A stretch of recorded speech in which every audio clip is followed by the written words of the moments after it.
Hi everyone, and welcome back to the session on how to optimize your PC. So in this session, I'm going to talk a little bit about CPU and memory, and these are two of the areas which can literally slow you down and also cause a bit of frustration. And before you go out and buy a new laptop or desktop, I'll just show you some areas where you can go and check to see how much capacity or how much memory or disk space or CPU you have remaining. And also just some tips and tricks on how to optimize that so that when it is running slow, there's things you can do just to try and speed it up. Okay, so the first thing I want to do is to check how much memory and CPU I've got. So what I'll do is I'll come down to the start menu and then right click on the start and click on system. Okay, and then it brings up this about windows. Now if I come down here, I can see device specifications, and the first thing I look at is processor. Okay, so I can tell that I've got an i7 Intel Core i7. So Intel i7 is relatively high CPU, so it's quite a well-performing CPU. You can get away with an i3, but I'd say at least an i5 is probably recommended when it comes to Intel. There are some other ones. There's AMD as well. You might see AMD. I think the latest one now is Ryzen. So the equivalent of this would be Ryzen 7. So they keep the same similar set of numbers, they're just different names. Okay. Now the other one, and this is probably the most important when it comes to doing things like when you're running in the browser or working in the browser, memory is probably the most resource intensive thing. So it's important to check that you've got enough memory.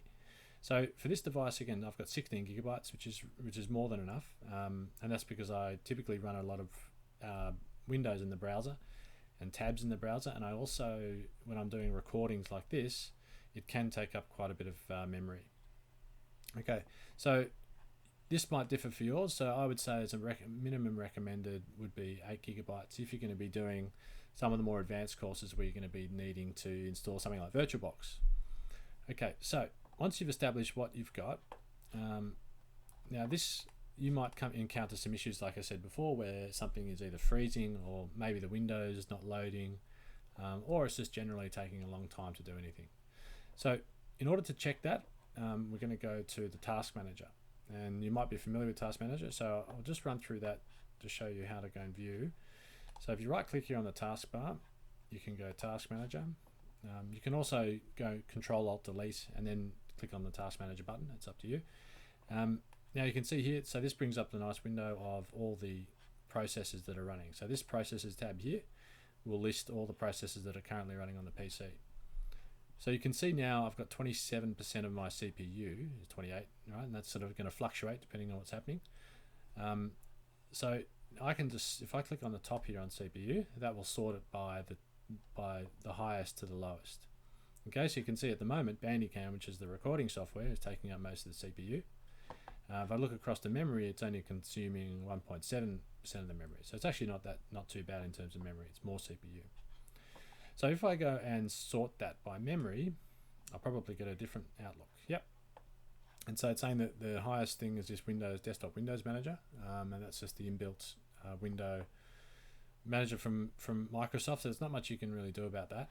But what I'll do is I'll look through some of the other applications, and typically browser processes are going to take up the most amount of memory, as I said before. So if you come here, you can see you can actually expand that, and it'll show you all the different processes. So there's actually 9 different processes that run under Chrome.